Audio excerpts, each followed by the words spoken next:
Circular permutation. The number of circular permutation of n different things taking all at a time. देखिए, इसको समझने के लिए यहाँ n डिफरेंट थिंग्स का है। हम लोग समझने के लिए क्या करेंगे कि 3 डिफरेंट थिंग्स ले लेते हैं और 2 केस लेते हैं। पहले 3 डिफरेंट थिंग ले और केस 1 को डिस्कस करें। जब क्लॉकवाइज और एंटी क्लॉकवाइज या काउंटर क्लॉकवाइज अरेंजमेंट को हम डिफरेंट लें तो number of permutation of n different things n-1 factorial होगा। फिर से सुन लें, अगर क्लॉकवाइज और काउंटर क्लॉकवाइज या anti clockwise arrangement, circular arrangement को हम डिफरेंट लें तो नंबर ऑफ परमुटेशन जो होगा वो n-1 फैक्टोरियल होगा। हम 3 ऑब्जेक्ट ले लें ए बी सी और उसको अगर हम अरेंज करते हैं तो लीनियर अरेंजमेंट हमको 6 मिलेगा। A B C, A C B, B C A, B A C, C A B, C B A. अब सर्कुलर अरेंजमेंट में अगर हम क्लॉकवाइज चलते हैं तो यहाँ देखिए A B C, B C A, C A B, ये तीनों अरेंजमेंट एक ही है। तो ए बी सी लें, बी सी ए लें, ए बी सी ए या सी ए बी, ये तीनों अरेंजमेंट एक ही अरेंजमेंट देगा। सिमिलरली अगर एंटी क्लॉकवाइज लें तो ए बी सी ये, B C A, C A B, अगर ये तीनों सेम देगा। अगर ये तीनों अरेंजमेंट सेम है तो जो 6 अरेंजमेंट्स है उसके लिए हमको यहाँ जब हम उसको सर्कुलर अरेंज करें, जहाँ हम इसको और इसको डिफरेंट ले रहे हैं, देखो ये ए बी सी और ये ए बी सी डिफरेंट है, ये डिफरेंट है, ये क्लॉकवाइज एंटी क्लॉकवाइज हम बोले डिफरेंट हो तो अगर ये डिफरेंट है तो ऐसा हमको एक अरेंजमेंट इधर मिलेगा, एक अरेंजमेंट इधर, यानी 2 ही अरेंजमेंट मिलेगा। तो टोटल हमको 3 फैक्टोरियल बाई 3, 3 के लिए 1, तो हमको 2 फैक्टोरियल अरेंजमेंट मिलेगा। दैट मीन्स n-1 फैक्टोरियल मिलेगा। क्लियर है? तो अगर हम n डिफरेंट थिंग्स को सर्कल में अरेंज करें तो हमको n-1 फैक्टोरियल अरेंजमेंट मिलेगा if clockwise and counter clockwise arrangements are different. लेकिन अगर clockwise and counter clockwise arrangement को या एंटी क्लॉकवाइज अरेंजमेंट को हम सेम ट्रीट करें, जैसा कि हम गार्लैंड के केस में करते हैं ऑफ डिफरेंट फ्लावर्स। अगर हम चाहते हैं कि different neighbours in any 2 arrangement, अगल बगल का जो पड़ोसी है मेरा सर्कुलर परमुटेशन में वो डिफरेंट हो किसी 2 अरेंजमेंट में, तो जो नंबर ऑफ सर्कुलर अरेंजमेंट होगा वो n-1 फैक्टोरियल बाई 2 होगा। जरा इसको हम समझा दें। हम 4 ऑब्जेक्ट्स ले लिए ए बी सी डी, हम ए और बी को यहाँ रखें, बी और सी यहाँ, एक अरेंजमेंट में इसको पलट दीजिए, सी को यहाँ, बी को यहाँ। अगर ये अरेंजमेंट और ये अरेंजमेंट इक्वल है, clockwise and counter clockwise arrangement है इक्वल, तो 2 अरेंजमेंट के लिए हमको एक अरेंजमेंट मिलेगा। लीनियर केस में ये कैसा होगा? लीनियर केस में ये हो जाएगा ए बी सी डी और एक आएगा A B D C, sorry, और एक आएगा ए सी डी बी। तो अगर ये दोनों हम बोले कि ये भी इक्वल हो तो इसको मिला करके एक अरेंजमेंट आएगा। उसी तरह यहाँ पर ए और बी रखें, ए और बी यहाँ रख दें, यहाँ ए और डी रखे थे, यहाँ ए और बी रख दीजिए, यहाँ सी और डी रखिए। फिर इसके लिए भी हमको सेम अरेंजमेंट मिलेगा जब हम यहाँ पर डी कर देंगे और यहाँ पर सी कर देंगे। तो इस 2 के लिए भी एक ही अरेंजमेंट मिलेगा अगर काउंटर क्लॉकवाइज और क्लॉकवाइज अरेंजमेंट सेम हो जाता है तो हर एक, अगर काउंटर क्लॉकवाइज अरेंजमेंट सेम हो गया तो ये दोनों अरेंजमेंट एक, सिमिलरली ये दोनों अरेंजमेंट एक। तो जो हमको पहले 3 ये कितना होना चाहिए था? इसका आंसर आना चाहिए था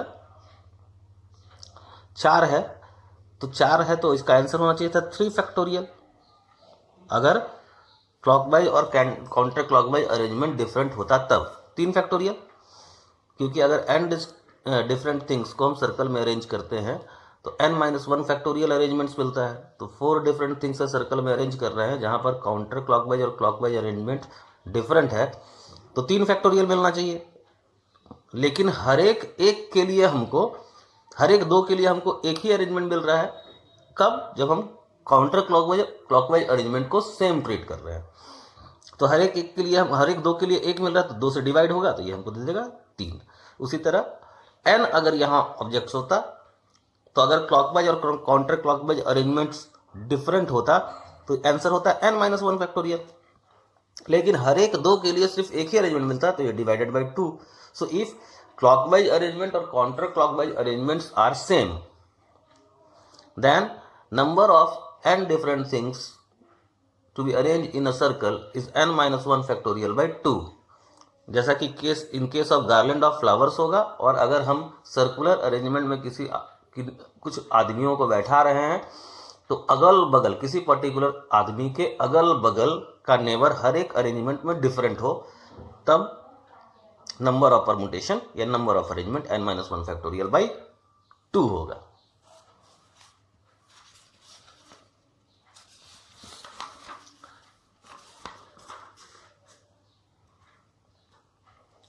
इसी में circular permutation of n different things, circular permutation of n different things taken r at a time, वहाँ क्या किए थे? टोटल को एक साथ लिए थे, taken n at a time, n में से n को अरेंज किए थे। अब यहाँ पर देखो, अगर क्लॉकवाइज और एंटी क्लॉकवाइज अरेंजमेंट डिफरेंट है तो n में से r को तो पहले सेलेक्ट कर लो, ये हम सेलेक्ट कर लिए तो r सेलेक्ट हुआ। Clockwise anti clockwise arrangement different है तो ये r-1 फैक्टोरियल वैसे अरेंज हो जाएगा। अगर क्लॉकवाइज और एंटी क्लॉकवाइज अरेंजमेंट सेम हो, जो कि केस 2 में है, तो क्या होना चाहिए? NCR से हम सेलेक्ट कर लेंगे, r-1 फैक्टोरियल से वो अरेंज होता। अगर क्लॉकवाइज और एंटी क्लॉकवाइज अरेंजमेंट डिफरेंट होता तब, यहाँ सेम है तो डिवाइडेड बाई 2। एक क्वेश्चन से हम इसको समझने का कोशिश करते हैं। In how many ways 8 person can be seated in a row. तो रो में अगर बैठेगा तो ये लीनियर अरेंजमेंट की बात कर रहा है, तो लीनियर अरेंजमेंट 8 पर्सन का कितना होगा? 8 फैक्टोरियल, और सर्कुलर अरेंजमेंट कितना हो जाएगा? 7 factorial, n-1 factorial. Second case में different garland form 10 flower can be made. 10 flowers को यूज करके कितना डिफरेंट गार्लैंड्स बना सकते हैं? तो गार्लैंड का केस है, that means clockwise and anti clockwise arrangement को सेम ट्रीट किया जा रहा है, तो 9 factorial by 2। Different garland of 6 flower from 10 available flowers can be made. यहाँ क्या कह रहा है कि आप n में से r चूज करें एंड देन r ऑब्जेक्ट्स को सर्कुलर अरेंजमेंट दीजिए जिसका clockwise and counter clockwise arrangement same हो। तो हम 10, यहाँ n 10 है, r 6 है, तो 10 में से 6 को सेलेक्ट कर लिए और ये अरेंज हो जाएगा सर्कल में when clockwise and counter clockwise arrangement is same, 5 factorial by 2। 10 children can enjoy Marie Gold round. Marie Gold round एक खेल था, हम लोग खेलते थे, सर्कुलर टेबल्स पे बैठना होता था। तो कितने तरीके से बैठ सकते थे? यानी 10 चिल्ड्रन को सर्कल में अरेंज करना है तो कितने तरीके से अरेंज होगा? 9 फैक्टोरियल। क्लियर है? Next question is, in how many ways 8 person can have a dinner on a circular table. तो देखो इसमें अलग अलग कंडीशन लगाएंगे। जैसे सर्कुलर टेबल पे इसको डिनर करना है, अगर कंडीशन ना हो 8 पर्सन है तो 7 फैक्टोरियल, पहला, कोई कंडीशन नहीं। Not all cell have same neighbour in any 2 arrangement, यानी कि हर एक अरेंजमेंट में नेबर डिफरेंट होना चाहिए।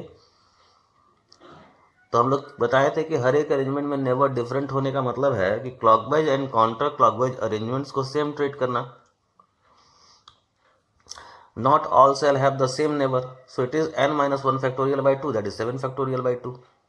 If 2 particular are always together, अगर 2 को हमेशा साथ रहना है तो मान लेते हैं P1 P2 हमेशा साथ रहेगा, ठीक है।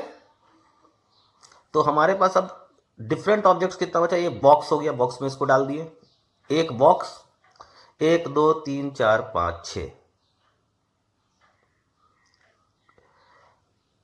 तो बॉक्स प्लस 6 दैट इज 7। तो बॉक्स प्लस जो 6 ऑब्जेक्ट्स है, 6 डिफरेंट पर्सन्स है, वो अरेंज होगा 6 फैक्टोरियल से, सर्कल में अरेंज हो गया। क्लियर? और चूंकि इसको हमेशा साथ में रहना है तो ये आपस में अरेंज होगा 2 फैक्टोरियल से, जो यहां है। समझ में आया? क्योंकि सर्कल पर जब बैठेगा तो ये बॉक्स कहीं पर फिट होगा, तो बॉक्स में आपस में अरेंज हो जाएगा 2 फैक्टोरियल से। If 2 particular person are never together, never together मतलब टुगेदर वाले केस को नो कंडीशन वाले केस से सब्ट्रैक्ट कर दें, तो ये टोटल है नो कंडीशन में 7 फैक्टोरियल माइनस टुगेदर में जो आंसर आया उसको सब्ट्रैक्ट कर दीजिए, तो 2 persons are never together. Next, find number of ways in which 7 Indians and 7 Pakistani can sit on a round table so that 7 Indian and 7 Pakistani, no condition, no condition मतलब 14 ठो है, circle में बैठाना है, 13 factorial से बैठा दो। No Pakistani are always together, कोई भी पाकिस्तानी हमेशा साथ में न रहे। तो चलो भाई, सबसे पहले हम लोग वो जो पढ़े थे कि 5 ग्रीन बॉल है, 3 रेड बॉल है, लीनियर अरेंजमेंट में 2 रेड बॉल साथ में ना रहे, तो क्या किए थे, 5 ग्रीन बॉल को अरेंज कर दिए थे 5 फैक्टोरियल से। अगर आइडेंटिकल होता तो 1 तरीके से स्पेस क्रिएट होता है, जितना बॉल रहता है उससे एक ज़्यादा, यानी 7 लीनियर अरेंजमेंट में। तो सॉरी, 5 ग्रीन बॉल था तो 6 स्पेस क्रिएट हुआ था, तो 6 से 3 रेड बॉल्स के लिए स्पेस चूज कर लिए थे, और फिर रेड बॉल को 3 फैक्टोरियल या आइडेंटिकल है तो 3 फैक्टोरियल में 3 फैक्टोरियल से अरेंज कर दिए थे। वही चीज यहां लगाना है। यहां इंडियन से 7 इंडियन को पहले सर्कुलर टेबल पे बैठा दीजिए। सर्कुलर टेबल पे जैसे ही 7 इंडियंस बैठेगा तो हम होगा 6 फैक्टोरियल से बैठेगा। स्पेस कितना क्रिएट होगा, सर्कुलर अरेंजमेंट में जितना नंबर ऑफ ऑब्जेक्ट्स होता है उतना ही नंबर ऑफ स्पेस क्रिएट होता है, यानी 7 इंडियन बैठा सर्कल में तो 7 ही स्पेस क्रिएट होगा। देखिए स्पेस दिखा देते हैं, I1 I2 के बीच में 1, I2 I3 के बीच में 2, I3 I4 के बीच में 3, I4 I5 के बीच में चौथा स्पेस, I5 I6 के बीच में 5वां स्पेस, I6 I7 के बीच में 6ठा स्पेस, और I7 I1 के बीच में 7वां स्पेस। ये 7 स्पेस क्रिएट हुआ। तो 7 स्पेस क्रिएट हुआ, हमको पाकिस्तानी कितना है 7, तो 7 में से 7 स्पेस चूज कर लिए फॉर पाकिस्तानी। और अब चूंकि सर्कल में स्पेस स्पेसिफाइड हो चुका है, देखिए ये स्पेस स्पेसिफाइड है, ये स्पेसिफाइड है, हम जान रहे हैं कि ये स्पेस कौन सा है, तो अब सर्कुलर अरेंजमेंट डिस्टर्ब हो चुका है, क्योंकि पाकिस्तानी सीधे यहीं आकर बैठेंगे। यहाँ इनको सर्कल में अरेंज नहीं करना है, इन स्पेस में डाल देना है। तो इन स्पेस, हमारे पास 7 स्पेस है और 7 पाकिस्तानी को पुट करना है, तो हम कितने तरीके से कर सकते हैं, 7 फैक्टोरियल तरीके से। सीधे उन स्पेस पे ये प्लेस 7 तरीके से भरा जाएगा, ये 6 तरीके से, ये 5 तरीके से, ये 4 तरीके से, ये 3 तरीके से, ये 2 तरीके से, और ये 1 तरीके से। दैट मीन्स 7 फैक्टोरियल तरीके से। क्लियर है? Next question is, in how many veg 5 boys and 5 girls can be seated in a round table. अब 5 लड़का और 5 लड़की एक राउंड टेबल पर बैठ रहे हैं। अगर कोई कंडीशन ना हो तो 5 5 10 यानी 9 फैक्टोरियल। बोला कि अल्टरनेटली बैठे, ठीक है। अगर अल्टरनेटली बैठा है तो पहले आप बॉय को अरेंज कर लें या गर्ल्स को अरेंज कर लें, आपकी मर्जी, क्योंकि दोनों का संख्या 5 है। तो मान लो हम बॉयज़ को अरेंज किए, तो सर्कुलर टेबल में बॉयज़ अरेंज होगा 4 फैक्टोरियल से। स्पेस कितना क्रिएट होता है, जितना आदमी होता है उतना ही स्पेस क्रिएट होता है। लास्ट क्वेश्चन में हम लोग देखे हैं। तो 5 बॉयज़ अरेंज हुआ तो 5 स्पेस क्रिएट हुआ, और लड़कियां कितनी हैं, 5, तो 5 में से 5 स्पेस का हम सिलेक्शन कर लिए फॉर गर्ल्स। क्लियर है? और गर्ल्स को 5 फैक्टोरियल से अरेंज कर दिए। क्लियर? यहां कहा alternatively but B1 and G1 are always together. तो हम क्या करेंगे, अरेंजमेंट अल्टरनेट ही रहना है, लेकिन कह रहा है कि B1 G1 हमेशा साथ में रहे। तो हम B1 G1 को एक बॉक्स में लेकर के अलग कर दिए, हटा दिए, इसको हटा लिया, अभी अलग कर लिए।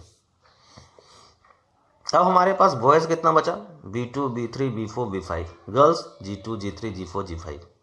तो पहले हम बॉयज को अरेंज कर लें तो 4 बॉयज़ है, सर्कल में अगर अरेंज होगा तो सर्कल में अरेंज होगा B2 B3 B4 B5, तो ये अरेंज होगा 3 फैक्टोरियल से। 4 बॉयज़ था तो स्पेस कितना क्रिएट होता, 4। 4 में से 4 सेलेक्ट कर लिए इन गर्ल्स के लिए, तो ये 4 स्पेस सेलेक्ट है, गर्ल्स को 4 फैक्टोरियल से अरेंज कर दिया। ये हम लोग लास्ट क्वेश्चन में भी देख चुके हैं। अल्टरनेट अरेंजमेंट कंप्लीट हुआ, 4 बॉयज़ का 4 गर्ल्स का। क्लियर है?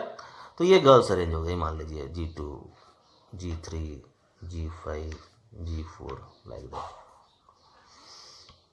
अब हमारे पास जो टोटल है वो कितने हैं, जो सर्कल में बैठे हुए हैं, 1 2 3 4 5 6 7 8। 8 में से किसी एक को चूज कर लीजिए। 8 में से किसी एक को चूज कर लीजिए। तो 8 में से किसी एक को चूज कर लिए। अब मान लो ये चूज हुआ। अब क्या करना है, बॉयज और गर्ल को अल्टरनेट होना है। इधर दे दो, तो 8 में से कोई एक स्पेस चूज हो गया। तो ये मान लो यहां पर इसको चूज किए, यहां पर तो 8 में से कोई एक स्पेस जो हम लोग चूज किए, तो मान लो ये स्पेस चूज किए। कौन सा स्पेस, B5 और G5 के बीच का। अगर ये स्पेस हम चूज करते हैं और इस स्पेस में इसको डालते हैं B1 G1 को, तो कितना अरेंजमेंट होगा। हमको ये जान रहे हैं कि हमारे पास जो हम स्पेस चूज किए हैं उसमें गर्ल्स और बॉयज़ का अल्टरनेट अरेंजमेंट डिस्टर्ब नहीं होना चाहिए। तो B1 और G1, तो यहाँ पर आना चाहिए B1 और यहाँ चला जाना चाहिए G1, तो अरेंजमेंट डिस्टर्ब नहीं होगा। और वहाँ पर 8C1 तरीके से चूज करके जो भी स्पेस हमारे पास है उसमें हम उसको डाल देंगे। क्लियर है? Next, B1 G1 are never together in alternate arrangement. तो टोटल अरेंजमेंट था without any condition, alternate arrangement. Total alternate arrangement लिख लीजिए। अल्टरनेट अरेंजमेंट क्या लिखिएगा, 4 फैक्टोरियल 5C5 इंटू 5 फैक्टोरियल, ये हम लोग निकाले हैं। 5 बॉयज एंड 5 गर्ल्स का अल्टरनेट अरेंजमेंट। इसमें से सब्ट्रैक्ट कर दीजिए आंसर 3 फैक्टोरियल 4 बॉयज, 4 में से 4 स्पेस गर्ल्स के लिए सेलेक्ट कर लिए, 4 factorial for girls, 8 space create हुआ B1 G1 के लिए, 8 में से एक सेलेक्ट कर लिए और इस तरह से उसको डाल दिए। क्लियर है? नाउ 20, जरा आप नया क्वेश्चन देखा जाए, और ये नया क्वेश्चन क्या, नया कॉन्सेप्ट ही समझिए। When things are arranged in a circle and we select some objects such that no two are adjacent, यानी कि थिंग्स जो है वो सर्कल में ऑलरेडी अरेंज्ड है। थिंग्स जो है वो सर्कल में ऑलरेडी अरेंज्ड है और हम उसमें से कुछ ऑब्जेक्ट्स को सेलेक्ट करना चाहते हैं इस तरह से कि कोई भी 2 ऑब्जेक्ट अगल बगल ना आए, यानी सब्जेक्ट जो सिलेक्शन हो वो अगल बगल से ना हो। हम लोग एक क्वेश्चन किए थे लीनियर अरेंजमेंट वाले में। एक ट्रेन का रूट था जिसमें 10 स्टेशन था, ट्रेन को 3 जगह रुकना था सच दैट कि कोई भी 2 स्टेशन अगल बगल न हो। वही क्वेश्चन हम सर्कुलर अरेंजमेंट में लगाते हैं। In a circular train route there are 10 stations, train has to stop at 3 stations such that no 2 stations are consecutive। That means जो लीनियर रूट का क्वेश्चन था वो सर्कुलर रूट पर चला आया। एक सर्कुलर रूट है ट्रेन का जिसमें 10 स्टेशन है, 1 2 3 4 5 6 7 8 9 10। ट्रेन को 3 स्टेशन पर रुकना है, किसी भी 3 स्टेशन पे, ऐसा कि वो तीनों कंजिक्यूटिव, उसमें से कोई 2 कंजिक्यूटिव ना हो, कोई 2 भी एक साथ ना हो। तो हम सबसे पहले एलिमेंट्री सॉल्यूशन पे ध्यान देते हैं, फर्स्ट मेथड जो कि कोई भी कर सकता है। We have to select 3 such that no 2 are adjacent, यही है। तो हम क्या किए कि 10 में से कोई भी 3 चूज कर लिए, 10C3 तरीके से हुआ, और इनवैलिड सिलेक्शन को हटा दिया। इनवैलिड सिलेक्शन क्या है, तो कहा था कि कोई भी 2 स्टेशन अगल बगल ना हो। तो पहला लेते हैं कि जब 3 स्टेशन एक साथ हो, तो 3 स्टेशन में क्या क्या आ जाएगा, 1 2 3, 2 3 4 पे रुके, 3 4 5 पे रुके, 4 5 6 पे रुके, ऐसे करते हुए 10 1 2, यानी 10 सिलेक्शन। देखिए कैसे हुआ, 1 2 3, 2 3 4, 3 4 5, 4 5 6, 5 6 7, 6 7 8, 7 8 9, 8 9 10, 9 10 1 और 10 1 2, क्योंकि हम शुरू किए थे 1 2 3 से, तो 10 1 2 पे खत्म होगा। तो ऐसा 10 सिलेक्शन। दूसरा टू कंजिक्यूटिव ध्यान से देखिए, 1 2 4, यहाँ 1 2 लिए हैं, 4, 1 2 5, 1 2 6, 1 2 7, 1 2 8, 1 2 9 और 1 2 10 नहीं, 1 2 10 नहीं, क्योंकि ये हम लोग ऑलरेडी कंसिडर कर चुके हैं। तो इसलिए केवल 6 सिलेक्शन। जो 1 2 से शुरू हुआ वो 2 3 से भी होगा, तो 2 3 लिए, तो 2 3 5, 2 3 6, 2 3 7, 2 3 8, 2 3 9, 2 3 10, 6 सिलेक्शन। और ये कार्यक्रम कहाँ तक जाएगा? 10 10 1 3 तक, क्योंकि 10 1 2 तो हम लोग कंसिडर कर चुके, 10 1 3, 10 1 4। सो ऐसा था 6 सिलेक्शन। तो टोटल 1 से लेके 10 तक 6 सिलेक्शन, तो 10 इंटू 6, 6 इंटू 10, टोटल 60 सिलेक्शन। सो दिख रहा है, टोटल 60 सिलेक्शन। सो टोटल में इन जो हमारे पास आया था, टोटल इनवैलिड सिलेक्शन कितना आ गया? तो टोटल इनवैलिड सिलेक्शन आपके पास आ गया 10 + 10 इंटू 6। सो 10C3 में से टोटल इनवैलिड सिलेक्शन सब्ट्रैक्ट कर दीजिए, आपको मिलेगा 10C3 - 10 इंटू 6। तो n अगर स्टेशंस होता सर्कुलर रूट में, 3 पर रुकना होता, तो 10C3 - n into n into n n into n - 4 दिख रहा है। अब सेकेंड मेथड, ये इंटरेस्टिंग मेथड है, जरा इसको ध्यान से समझिएगा। किसी भी स्टेशन के साथ दो ही चीज होना है, या तो ट्रेन वहां रुकेगी या ट्रेन वहां नहीं रुकेगी। तो हमसे आप किसी भी स्टेशन को ले सकते हैं, मैंने स्टेशन नंबर 10 को लिया है। से ट्रेन स्टेशन नंबर 10 पे रुकी, तो 10 पर अगर ट्रेन रुकेगी, केस 1, तो यहां रेड सिग्नल मिलेगा।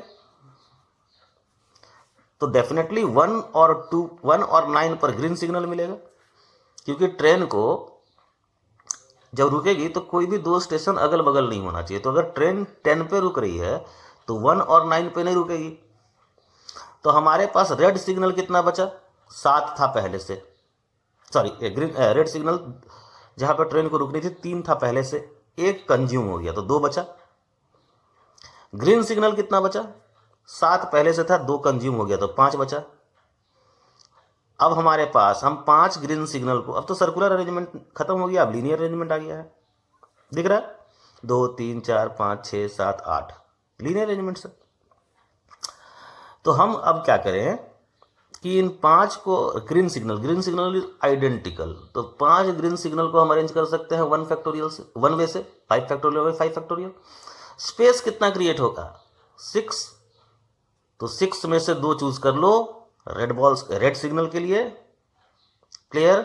सो 5 फैक्टोरियल बाई 5 फैक्टोरियल से ग्रीन सिग्नल अरेंज हो गया।